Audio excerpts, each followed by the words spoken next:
Emergency को लेकर भिड़ गए कांग्रेस और बीजेपी। दिया कुमारी के सवाल पर भड़के डोटासरा। आपके पिता कांग्रेस से चुनाव लड़े थे।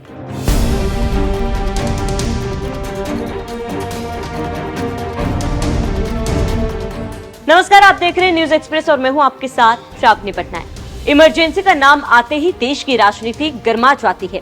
एक तरफ बीजेपी हर साल इसे काला दिन बताकर कांग्रेस पर हमला बोलती है, तो दूसरी तरफ कांग्रेस इसे एक संवैधानिक और मजबूरी भरा फैसला बताकर बचाव करती है। लेकिन इस बार बहस संसद या टीवी स्टूडियो तक सीमित नहीं रही। अब ये बहस पहुंच गई है राजस्थान के जयपुर के शाही महल तक। राजस्थान की डिप्टी सीएम और जयपुर राजघराने की राजकुमारी दिया कुमारी इस बहस के केंद्र में है, क्योंकि इमरजेंसी को लेकर जो बात दिया ने बोली है उसको लेकर कांग्रेस उनके पिता को लेकर आई है, जो इमरजेंसी के दौर में इंदिरा गांधी की कांग्रेस से चुनाव लड़ा था। आप जानते हैं कि 25 जून 1975 को क्या हुआ था। भारतीय लोकतंत्र का वो दिन जिसे बीजेपी काला दिन के रूप में याद करती है।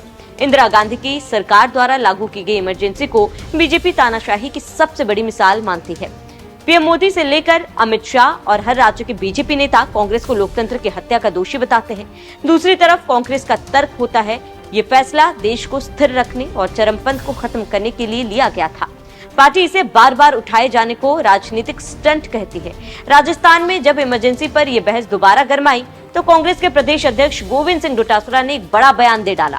के समय जब ये वापिस कानून हटा तो इंदिरा जी ने इसका समर्थन किया था और उसके बाद में इन्हीं दिया कुमारी जी के पिता श्री भवानी सिंह जी ने कांग्रेस पार्टी से लोकसभा का जयपुर से चुनाव लड़ा थे और इंदिरा गांधी जी के बड़े बड़े जयकारे किए थे, होर्डिंग लगाए थे। आज भी हो सकता है एक आधी फोटो उनके घर पे या उनके महल में मिल सकती है, क्योंकि पिताजी की तो होगी, पिताजी की होगी तो इंदिरा जी की भी होगी, कांग्रेस की भी होगी। तो ऐसे समय व्यर्थ करते हुए घूम रहे हैं। कल परसों मुख्यमंत्री जी जैसलमेर गए, कोई पता नहीं क्या क्या अभियान लाते हैं, अभियानों का नाम याद नहीं रहता। आपके रहता हो तो बताना। गंगेर मातेर पता नहीं क्या क्या भगवान जाने। ये कभी गोलवलकर के नाम से लाते हैं, कभी दीनदयाल जी के नाम से लाते हैं, कभी श्यामा प्रसाद मुखर्जी के नाम। इनके अलावा उनके पास भी कोई नाम नहीं है। इन लोगों की कोई अंगुली भी कटाई भी नहीं है इस देश की आजादी में। लेकिन चलो कोई बात नहीं, इनके पास भी यही काम है। दूसरा, इनके पास में काम नहीं है तो ये कुछ भी लाए। 150 आदमी थे जैसलमेर में मुख्यमंत्री जी की सभा में, और दूदू के अंदर मुख्यमंत्री जी की सभा में 432 आदमी थे। मैंने गिनवाए थे।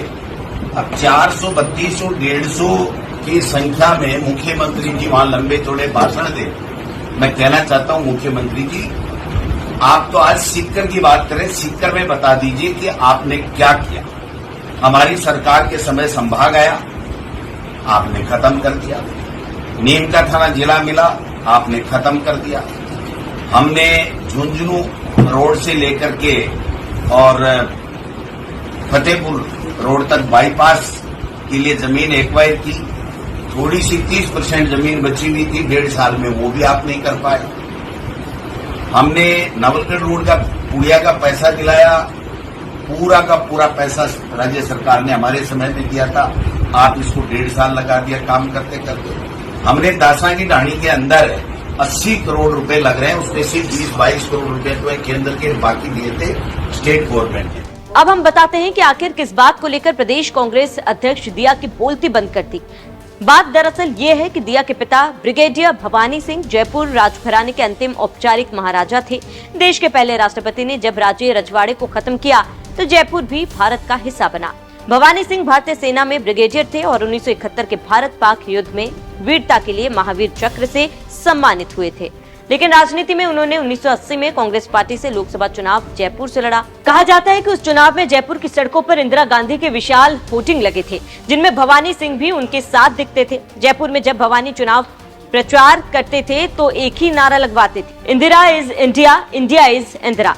इसी बात को लेकर दिया को अब कांग्रेस ने करारा जवाब दिया और पूछा है कि अगर इमरजेंसी में साथ खड़े होने वाले लोगों को आप गलत कहते हैं तो फिर आपकी पार्टी में ऐसे चेहरों को क्यों जगह मिली है।